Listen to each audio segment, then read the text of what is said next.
Our next topic is constructive notice of memorandum and articles. ഇവിടെ എന്താ പറയുന്നതെന്ന് വെച്ചാൽ ഈ മെമ്മോറാണ്ടം ആർട്ടിക്കിൾസും രണ്ടും രജിസ്ട്രേഷൻ കഴിയുന്നതോടുകൂടി പബ്ലിക് ഡോക്യുമെൻറ്റ്സ് ആയി മാറുക ചെയ്യുന്നത്. അപ്പോൾ ഇത് ഏത് പബ്ലിക്കിന് വേണമെങ്കിലും ഒരു നോമിനൽ ഫീ കൊടുത്തുകൊണ്ട് എന്താക്കാം എന്നാണ് പറയുന്നത്. They can inspect these documents before they enter into contract with a company. So every person who deals with a company is deemed to know the contents of these two documents എന്നാണ് പറയുന്നത്. This is known as constructive notice of memorandum and articles. അതായത് ഈ മെമ്മോറാണ്ടത്തിലോ ആർട്ടിക്കിൾസിലോ പറഞ്ഞതിന് അപ്പുറത്തേക്കൊരു contract പോകാൻ പാടില്ല. അതായത് കമ്പനീൻ്റെ powers എന്ന് പറഞ്ഞാൽ അത് ഏതിലാണ് ഉണ്ടാവുക? It is limited to memorandum. അപ്പോൾ അതിൻ്റെ അപ്പുറത്തേക്കൊരു കോൺട്രാക്റ്റ് ഉണ്ടാക്കിങ്ങാണ്ട് കമ്പനിക്കെതിരെ കളിക്കാനൊന്നും പറ്റില്ല. അതായത് it is presume that individuals dealing with a company have not only read these documents but also they should understand the proper meaning of it.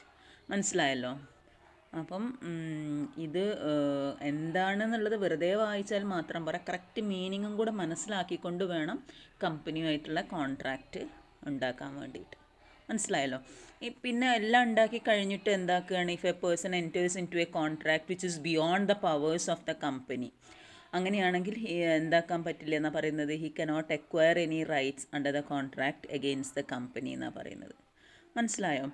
ഇവിടെ ഒരു എക്സാമ്പിളൊക്കെ തന്നിട്ടുണ്ട്. If articles provides that a contract to be effective must be sign by 2 directors. അതായത് ആർട്ടിക്കിൾസിൽ ഇങ്ങനെ ഒരു close ഉണ്ട്. കമ്പനിയായിട്ടൊരു contract ഉണ്ടാക്കണമെങ്കിൽ അതിൽ 2 ഡയറക്ടേഴ്സ്, മിനിമം 2 ഡയറക്ടേഴ്സ് സൈൻ ചെയ്തിരിക്കണം. അങ്ങനെയാണെങ്കിൽ അത് കോൺട്രാക്റ്റ് ഉണ്ടാക്കുന്ന ആൾക്ക് അത് അറിയണം. അപ്പോൾ person dealing with the company must see that it is so signed. Otherwise he cannot have any claim when the company disobey the contract എന്ന് പറയുന്നത്. ഇതിനാണ് നമ്മൾ എന്തെന്ന് പറയുന്നത്? ഡോക്ട്രിൻ ഓഫ് കൺസ്ട്രക്റ്റീവ് നോട്ടീസ് എന്ന് പറയുന്നത്. മനസ്സിലായോ? അതായത് even if the party dealing with the company does not have actual notice of the contents, it is presume that he has constructive notice of them. അതായത് ശരിക്കും ശ്രദ്ധിക്കാണ്ട് അഥവാ സൈൻ ചെയ്ത് പോയിട്ടുണ്ടെങ്കിൽ കൂടി അതിലുള്ള എങ്ങനെയാണ് അസംഷൻ വെച്ചാൽ അവർ നോക്കിയിട്ടാണ് സൈൻ ചെയ്തത് വിചാരിച്ചിട്ട് അവർക്കൊന്നും ക്ലെയിം ചെയ്യാൻ പറ്റില്ല.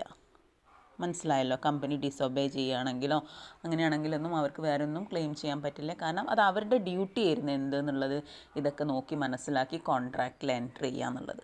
ഓക്കെ, അപ്പോൾ എന്താണ് constructive notice of articles and memorandum? മനസ്സിലായല്ലോ? So next one is doctrine of indoor management.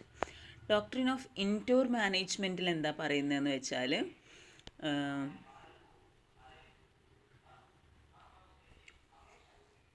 This is one of the limitations of doctrine of constructive notice എന്നാണ് പറയുന്നത്. അതായത് ഇവിടെ എന്താണെന്ന് വെച്ചാൽ according to this doctrine, as far as the internal proceedings of the company are concerned, outsiders dealing with the company can presume that everything has been regularly done. അതായത് ശരിക്കും ഇത്രയും നേരം പറഞ്ഞുകൊണ്ടിരുന്നത് പുറമെയുള്ളൊരു ഔട്ട്സൈഡർ ഒരു കോൺട്രാക്റ്റ് ഉണ്ടാക്കുന്നുണ്ടെങ്കിൽ, കമ്പനിയായിട്ട് കോൺട്രാക്റ്റ് ഉണ്ടാക്കുന്നുണ്ടെങ്കിൽ ആർട്ടിക്കിൾസും മെമ്മോറാണ്ടം കറക്റ്റ് മനസ്സിലാക്കിയതിന് ശേഷം മാത്രമേ contract ഉണ്ടാക്കാൻ പറ്റുള്ളൂ എന്നാണ് പറഞ്ഞത്. അല്ലാണ്ട് അയാൾക്കത് അറിയൂലായിരുന്നു എന്ന് പറഞ്ഞുകൊണ്ട് അയാൾക്കൊന്നും ചെയ്യാൻ പറ്റില്ല എന്ന്. മനസ്സിലായല്ലോ? നേരെ മറിച്ച് അതിൻ്റെ ഒരു ലിമിറ്റേഷനാണ് ഡോക്ട്രിൻ ഓഫ് ഇൻറ്റോർ മാനേജ്മെൻറ്റ് എന്ന് പറയുന്നത്. ഇൻറ്റോർ മാനേജ്മെൻറ്റ് എന്ന് പറഞ്ഞാൽ ഇങ്ങനെ കോൺട്രാക്റ്റ് ഉണ്ടാക്കുന്ന സമയത്ത് ആർട്ടിക്കിൾസിലും മെമ്മോറാണ്ടത്തിലും എന്തൊക്കെ പറയുന്നുണ്ടോ അതിനനുസരിച്ച് അദ്ദേഹത്തിന് പോവാം, ഔട്ട്സൈഡേഴ്സിന് പോവാം. പക്ഷേ അവരെന്ത് നോക്കേണ്ട ആവശ്യമില്ല? ഔട്ട്സൈഡേഴ്സ് ഇൻറ്റേർണൽ റെഗുലാരിറ്റി നോക്കേണ്ട ആവശ്യമില്ല. ഈ പറഞ്ഞിരിക്കുന്നതൊക്കെ അവിടെ കമ്പനി ചെയ്യുന്നുണ്ടോ ഇല്ലേ എന്നുള്ളത് അവർ നോക്കേണ്ട ആവശ്യമില്ല. അവർക്ക് ഏത് അസംഷനിൽ പോവാം, അതെല്ലാം കൃത്യമായിട്ട് കമ്പനിയിൽ നടക്കുന്നുണ്ട് എന്നുള്ളത്. അതായത് persons dealing with the company are presumed to have read these documents. They need not enquire into the regularity of internal proceedings എന്നാണ് പറയുന്നത്. അതായത് അവർക്ക് എങ്ങനെ അസ്യൂം ചെയ്യാമെന്നാണ് പറയുന്നത്? Provisions of the articles have been complied with the company as its internal working.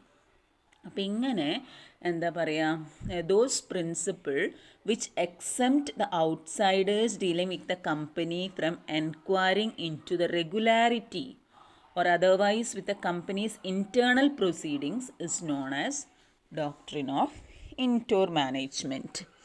ഇതിനെയാണ് നമ്മൾ എന്തെന്ന് പറയുക, താർക്കണ്ട് റൂൾ എന്ന് പറയും. അതായത് ഒരു കേസ് ലോ ആയിരുന്നു, റോയൽ ബ്രിട്ടീഷ് ബാങ്ക് വേഴ്സസ് താർക്കണ്ട് എന്ന് പറഞ്ഞിട്ടുള്ള. ഈ കേസ് എങ്ങനെയായിരുന്നെന്ന് വെച്ചാൽ അവരുടെ ആർട്ടിക്കിളിൽ ഇങ്ങനെ പറഞ്ഞിട്ടുണ്ടായിരുന്നു, articles empowered the directors to borrow money provided they were authorised by a resolution passed at the general meeting of the company.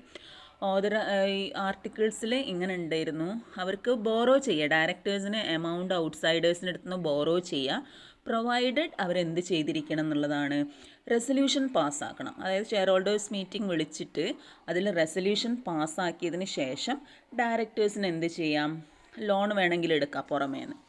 അങ്ങനെയുള്ളൊരു ഇതാണ് ആർട്ടിക്കിൾസിലുള്ളത്. അപ്പോൾ the directors borrowed money from Turquand and issued a bond to him without the authority of resolution passed at the general meeting. അങ്ങനെ ഈ T എന്ന് പറഞ്ഞ ആളെടുത്തു നിന്ന് loan വാങ്ങിച്ച് ഡയറക്ടേഴ്സ് അയാൾക്കൊരു ബോണ്ട് ഇഷ്യൂ ചെയ്യുകയും ചെയ്തു. പക്ഷേ കമ്പനി എന്ത് ചെയ്തില്ല എന്നറിയോ, അവരിതുവരെ റെസൊല്യൂഷനൊന്നും പാസ്സാക്കിയിട്ടില്ല. മീറ്റിംഗ് വിളിച്ചിങ്ങാണ്ട് റെസൊല്യൂഷൻ പാസ്സാക്കിയാൽ മാത്രമേ ഇങ്ങനെ ചെയ്യാൻ പാടുള്ളൂ എന്നുണ്ട്.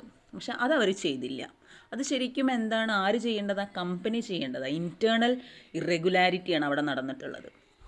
അപ്പം എന്താ സംഭവിച്ചതെന്ന് വെച്ചാൽ ടി കേസ് കൊടുത്തിട്ടുണ്ടാവും. അപ്പോൾ it was held that the company was liable for money to T because once the article authorise the directors to borrow money subject to a resolution of general meeting of the company, T was entitled to assume that the directors were borrowing on the authority of the resolution passed at the general meeting of the company. അപ്പം ചിലപ്പം company എന്താ പറയുക, loan കൊടുക്കാൻ വിസമ്മതിച്ചപ്പോഴോ അങ്ങനെ എന്തോ T case കൊടുത്ത സമയത്ത് ഇതാണ് വിധി വന്നത്. എന്താണ്, ടി കാര്യങ്ങളൊക്കെ നോക്കി മനസ്സിലാക്കിയിട്ടുണ്ട്. ആർട്ടിക്കിൾസിൽ പറയുന്നുണ്ടല്ലോ കമ്പനിക്ക് ബോറോ ചെയ്യാനുള്ള അതോറിറ്റി ഉണ്ട് എന്നുള്ളത് ഡയറക്ടേഴ്സിന്. അപ്പോൾ അതിനനുസരിച്ചിട്ടാണ് ടി കൊടുത്തിട്ടുള്ളത്. അത് കമ്പനീൻ്റെ ഉള്ളിൽ റെസൊല്യൂഷൻ പാസ്സാക്കിയോ ഇല്ലയോ എന്നുള്ളത് ആർക്ക് നോക്കേണ്ട ആവശ്യമില്ല, ഈ ടിക്ക് നോക്കേണ്ട ആവശ്യം വരുന്നില്ല. അതായത് T is not required to enquire into the regularity of the company's internal proceedings എന്നാണ് പറയുന്നത്. അപ്പോൾ the doctrine of constructive notice intends to protect the company against the outsiders. നേരെ മറിച്ച് ഡോക്ട്രിൻ ഓഫ് ഇൻഡോർ മാനേജ്മെൻറ്റ് എന്തിനു വേണ്ടിയിട്ടുള്ളതാണ്, it is to protect outsiders against the company. മനസ്സിലായോ എന്താണ് constructive notice, എന്താണ് ഇൻഡോർ മാനേജ്മെൻറ്റ് എന്താണെന്നുള്ളത് ക്ലിയർ ആയല്ലോ? എന്തെങ്കിലും ഡൗട്ട് ഉണ്ടെങ്കിൽ വിളിക്കാം. ഇനി there are some exceptions to the rule. Doctrine of indoor മാനേജ്മെൻറ്റിൻ്റെ എക്സെപ്ഷൻസ് എന്തൊക്കെയാണെന്ന് നോക്കാം. അപ്പോൾ എക്സെപ്ഷൻസ് പറയുന്ന ഇതാണ്, ഇൻറ്റേർണൽ റെഗുലാരിറ്റീസ് നോക്കേണ്ട ആവശ്യമില്ല, കമ്പനീൻ്റെ ഉള്ളിൽ നടക്കുന്നത് അവർ ചെയ്തോ ഇല്ലയോ നോക്കേണ്ട ആവശ്യമില്ല. എന്തൊക്കെയാണോ ആർട്ടിക്കിൾസിൽ പറഞ്ഞിരിക്കുന്നത്, മെമ്മോറാണ്ടത്തിൽ പറഞ്ഞിരിക്കുന്നത്, അത് മുഴുവൻ മനസ്സിലാക്കിയതിന് ശേഷം ഔട്ട്സൈഡർക്ക് എന്ത് ചെയ്യാം, കോൺട്രാക്റ്റിൽ എൻ്റർ ചെയ്യുക എന്നുള്ളതാണ്. അപ്പോൾ ഇതിന് ചില എക്സെപ്ഷൻസ് പറയുന്നുണ്ട്, നോക്കാം. First one, knowledge of irregularity. Knowledge of irregularity എന്ന് പറഞ്ഞാൽ എന്താണെന്ന് വെച്ചാൽ, where a person dealing with a company has actual or constructive notice of the irregularity as regards internal management, he cannot claim the benefit under the rule of indoor management എന്നാണ് പറയുന്നത്. അതിന് ആസ്പദമായിട്ടുള്ള കുറേ cases നടന്നിട്ടുണ്ട്. മനസ്സിലായല്ലോ? അതായത് ആളുകൾക്ക് അറിയാം, ചിലപ്പോൾ കമ്പനിയായിട്ട് ഡീൽ ചെയ്യുന്ന ആളുകളായിരിക്കും. അപ്പോൾ അവർക്ക് അറിയാം ഈ കമ്പനീൻ്റെ ഇൻറ്റേർണൽ മാനേജ്മെൻറ്റ് പോരാന്നുള്ളത്. അവർ അവിടെ ഇൻറ്റേർണൽ ഇറഗുലാരിറ്റി ഉണ്ടെന്ന് അറിഞ്ഞുകൊണ്ട് വീണ്ടും പോയിങ്ങാണ്ട് ഇങ്ങനെ കോൺട്രാക്റ്റ് ഒക്കെ ഉണ്ടാക്കിയിട്ടുണ്ടെങ്കിൽ അതെന്താവില്ല എന്നാണ് പറയുന്നത്, അവർക്ക് ഈ ഒരു എക്സെപ്ഷൻ കിട്ടില്ല. അല്ലെങ്കിൽ എന്താണ്, ഇൻറ്റേർണൽ ഇറഗുലാരിറ്റീസ് ഒന്നും നമ്മൾ നോക്കേണ്ട ആവശ്യമില്ല ഔട്ട്സൈഡറിന്, അയാൾക്ക് പോയിട്ട് കോൺട്രാക്റ്റ് ഉണ്ടാകും. അപ്പോൾ പക്ഷേ എല്ലാം അറിയുന്ന ഒരാളാണെങ്കിൽ, നോളജ് ഓഫ് ഇറഗുലാരിറ്റി ഉണ്ടെങ്കിൽ അവർക്ക് ക്ലെയിം ചെയ്യാൻ പറ്റില്ല എന്നാണ് പറയുന്നത്. Second one, negligence on the part of the outsider.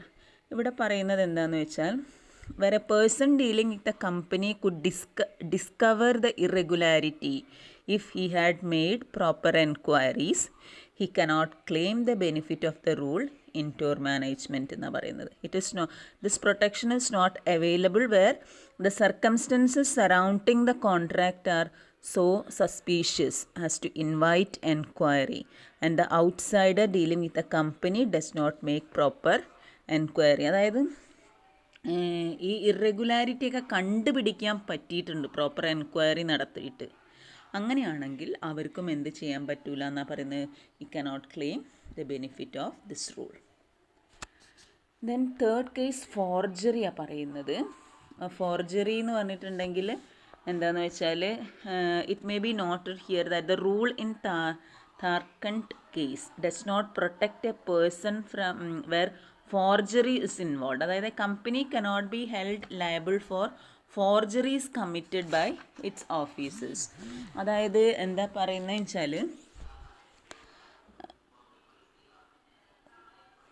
the company can never be held bound for forgeries committed by its officers. അതായത് കള്ള ഉപ്പൊക്കെ ഇട്ടുങ്ങാണ്ടൊക്കെ കൊടുക്കില്ലേ, അപ്പം അങ്ങനെയുള്ള കേസിലൊന്നാണെങ്കിൽ ഈ റൂള് അപ്ലിക്കബിൾ അല്ല. Then last one, agent acting outside the scope of his authority. അതായത് if an agent of a company enters into a contract with a third party and if the act of the agent is beyond the scope of his authority company is not bound എന്നാണ് പറയുന്നത്. അതായത് if an officer of a company enters into a contract with a third party, ഒരു contract വന്നിട്ടുണ്ട് third party ആയിട്ടൊരു officer, and if the act of the officer is beyond the scope of his authority, അതായത് അയാളുടെ അതോറിറ്റീനെക്കാട്ടും കടന്നു പോയിട്ടാണ് ആ ഒരു രീതിയിലാണ് കോൺട്രാക്റ്റ് ഉണ്ടാക്കിയിട്ടുള്ളതെങ്കിൽ കമ്പനി ഇസ് നോട്ട് ബൗണ്ട് എന്നാണ് പറയുന്നത്. ഓക്കെ, അപ്പോൾ ഈ പറഞ്ഞിരിക്കുന്ന കേസസിലൊക്കെ ഇത് circumstances are strengthened by the company's act through section 6. ഓക്കെ, അപ്പോൾ ആ സെക്ഷൻ 6 ഒരു കാര്യം പറയുന്നുണ്ട്, അത് നിങ്ങളൊന്ന് വായിച്ച് നോക്കിയാൽ മതി. Okay, thank you.